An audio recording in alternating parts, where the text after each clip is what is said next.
It is January 17th, about 2 o'clock in the afternoon, and I'm here with some of the male dogs. This one has been trying to fight Heendungi and losing, and so he got beat up pretty bad last time. This one's super friendly. Anyway, yeah, so he's chilling with me for a while. It was a couple days I had a big fight. He just wouldn't back down. Heendungi had to teach him what's what. Anyway, I'm out here with the cows. I just rolled out a bale of hay for the cattle. I wanted to give a couple notes. Number one, the weather. It's 40 degrees right now. Tonight it's going to get down to 20, which in Celsius land is probably -6 or 7. So that's cold enough that we should see things freeze. I'm not too concerned since tomorrow it's going to be in the 40s and maybe a little bit warmer. So everything should thaw and the animals shouldn't be too far without water. The sheep, some of the sheep jumped over the fence in that pen there. So I'm thinking of putting an extra wire on the inside. Number one, to train the sheep not to cross the wire. Number two, try to see if that deters the jumping. I'm not too concerned about it. We are in drought level 3, severe drought, and it's expected to persist for the next 3 months. So add 3 months to January, that's April 17th. So that is not good, because April 15th is when the grass explodes, or when I'm counting on the grass exploding. So that means we might miss the spring lush. So we've already seen that happen once here.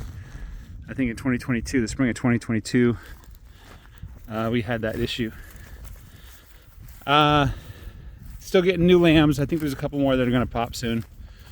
Lambs seem to be doing okay. I'm not feeding protein. I don't have the protein blocks to feed them. So I'm going to try to find some. I don't think it's too big of a concern if they miss a week or two without protein. They do have minerals with that extra selenium in there, and I added vitamins A and E. These are premixes that I got from Premier One Supplies. Even with shipping, if you buy a sufficient quantity, I think the shipping's free. So I get the salt from locally. I think that's like $10 for 50 pounds. It's pretty cheap, and I just mix it myself. I'm not exactly scientific about it. I just kind of eyeball it. The ratios, so it's a 10-to-1 salt to the mineral supplement, and then 20-to-1 salt to the vitamin A and E. So I add about half as much vitamin A and E as I do the mineral supplement. What else to note? Oh, I'm out of minerals for the cows. They don't have minerals right now, which is probably a bad thing, but I'm feeding them protein that has minerals in it. At least it has salt. It has some other things in there. I'm pretty happy with that product, but I found that feeding to the sheep is not good for the sheep. I think that's why I lost so many sheep this last year, was I was feeding them on the cattle protein supplement, which is why the goals for this next year is to keep the herd separate, so I can provide separate minerals and separate supplements from time to time. And Monday, so in a couple of days, I'm planning on bringing the bulls with the cows, and I'm planning on putting the rams on the sheep. I was hoping not to have lambs right now, but I think there's a lot of open sheep that will breed back in June, which I think is going to be the ideal time right now. That's my best guess on what to do. And the bulls they're doing off-cycle breeding. The idea is that if some of these cows are open, or if they aborted, I put the bull on there, and so when it comes time next year that I want to sell the cows, they're not open cows. There's something inside of them, so I get at least a little bit of money for them. But if they didn't breed the first time, I probably don't want to keep them. And I was thinking of thinning the herd a little more and letting the half South Poles start taking over, but I only have a few of them, so I'm probably not going to get rid of cows. Maybe one or two, but I think I might keep all the cows this year. So back to the big topic, drought.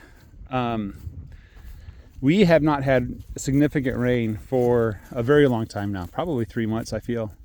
I can go back and check the videos. Let me just show you the last time we had rain here. This is when the ground was wet and the cows were munching on a bale of hay. They created a little bit of a mud bowl. And so this is the last time they were here. And they're like 2 weeks away. It was probably 2 months ago that we had significant rain. Rain that wasn't just a mist. And I'm looking at the forecast, and we might get a 1/4 inch there, maybe 1/2 inch there, but every time the forecast shows up, it disappears a little while later. So, like, I wrote down 1 month at the beginning of the month what the forecast was for all the days in the month, and then I went back and all the rain days disappeared, and all the cool days became like 80-degree days. So it's kind of unusual this year so far for me to be standing out here with a coat on and a hat on, but it is about 40-45 degrees. I've been out here, I think in the last week, when it's 75 degrees out here. So you can see the grass. This is the autumn grass. It's all green. You know, there's quite a bit of it. There's like 4 to 6 inches just right there in that little tuft of grass. Not a lot in terms of thickness, but a lot in terms of length. I should be careful when I say a lot. So anyway, yeah, Monday I plan on turning the rams on the ewes and the bulls on the cows. And yeah, I just have the extra water troughs. I can set up another one so I can have 4 water troughs and 4 herds. And that's it. I should probably make a video about my plan for 2026, maybe a retrospective on 2025. I'll give kind of a short summary of 2025 and 2020 plans for 2026. Hopefully I'll title the video properly that way. 2025 was pretty decent in terms of growth and forage.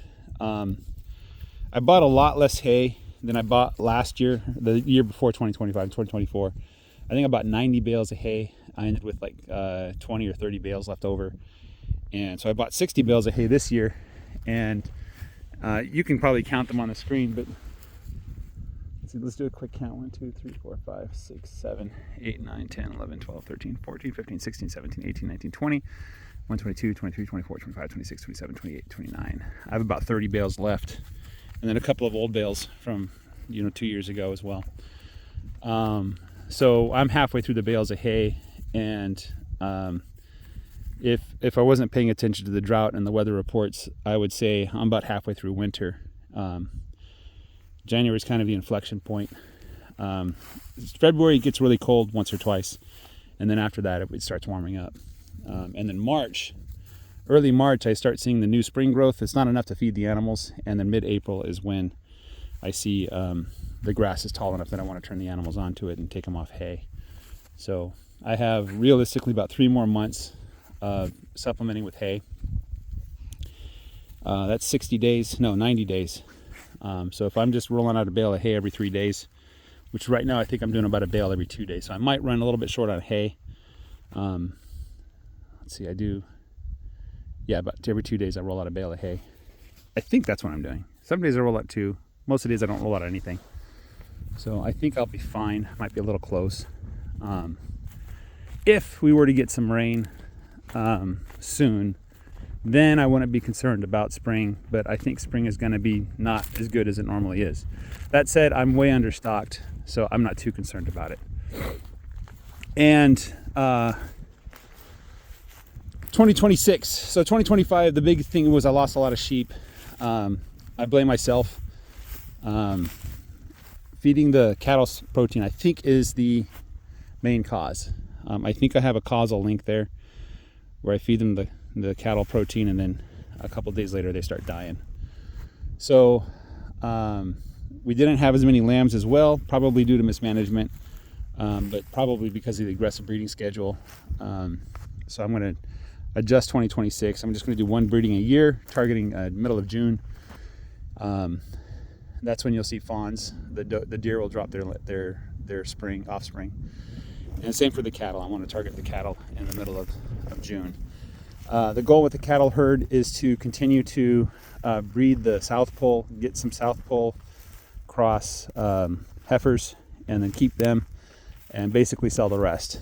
And then as I have South Pole heifers to replace my cows, I'll sell the cows and just, you know, keep the best ones. Probably number 10 will be the last one to go.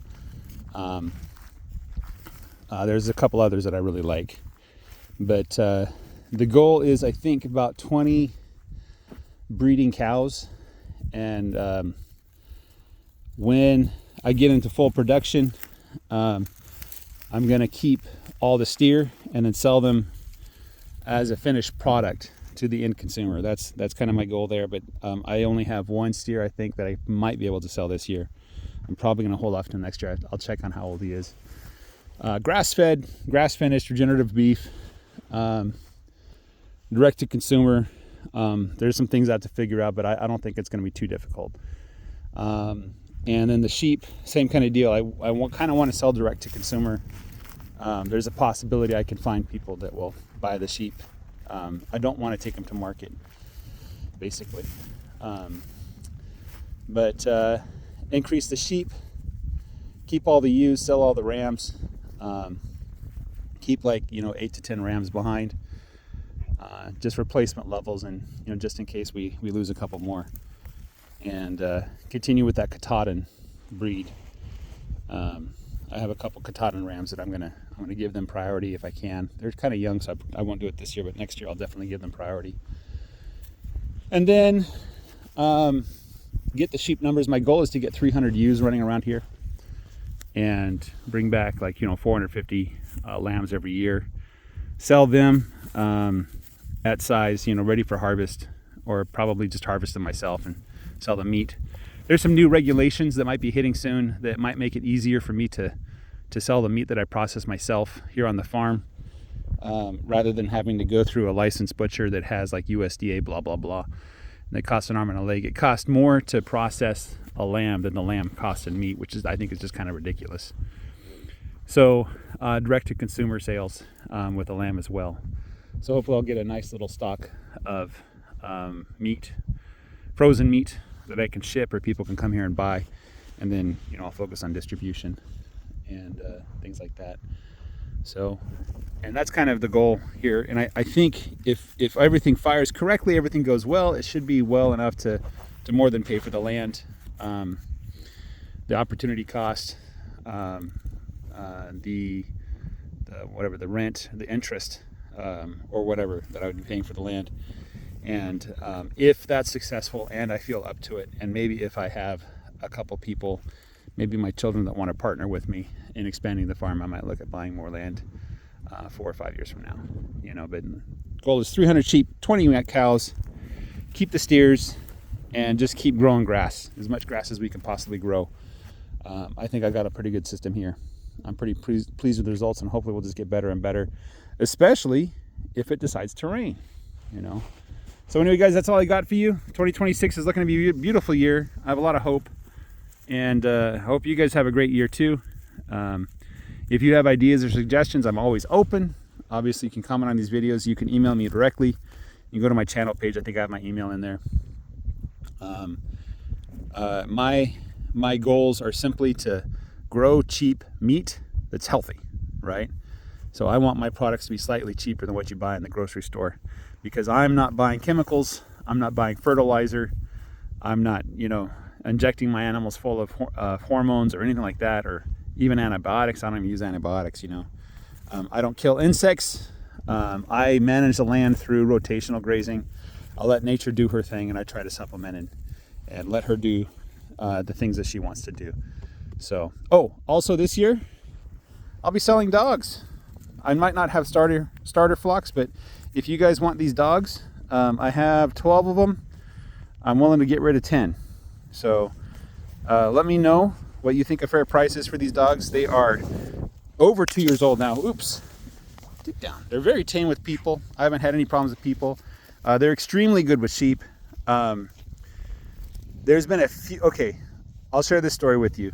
So we were driving the sheep, Jennifer and I, because the sheep had gotten out. They ran out of food, so they got out of the pen. And so we were driving the sheep back, and there was a bunch of lambs, and the lambs were having a hard time keeping up. Well, one of these puppies decided he was going to help, so he picked up one of the lambs to to bring it to mama. Now, obviously, that's a big no-no. So I had to, you know, chew out that dog and explain to it in dog terms that it's not allowed to do that. But these dogs are so tame. The sheep are not really scared of the dogs. The dogs can move through the sheep, and the sheep barely even react to them. The dogs are obviously bonded with the sheep, is what I'm trying to say. The cattle, not so much. They decide that the cattle are going to hurt me, and so they try to put themselves between me and the cattle. And of course, the cattle are a lot smarter than they are and a lot bigger than they are. So if you guys want some livestock guardian dogs, if you think these might be a good fit for your farm, let me know what a good price is. And if you want to come by and watch them and you know, get to know them, let me know what you want to know. This is the first time I'm selling dogs. I can sell breeding pairs. Some of them are siblings, some of them are not. I think one litter had mostly males and the other litter had mostly females, so they should be okay to breed with each other. You know, I think 12 dogs is too many for this land. I want to get down to 2, maybe just do 1 litter a year. You know, just keep training them. Every 2 years I'll have a litter ready to sell. So I don't think I want to keep, you know, young and old dogs together. Anyway, so if you want dogs, let me know. Guys, have a great day. Take care and bye-bye.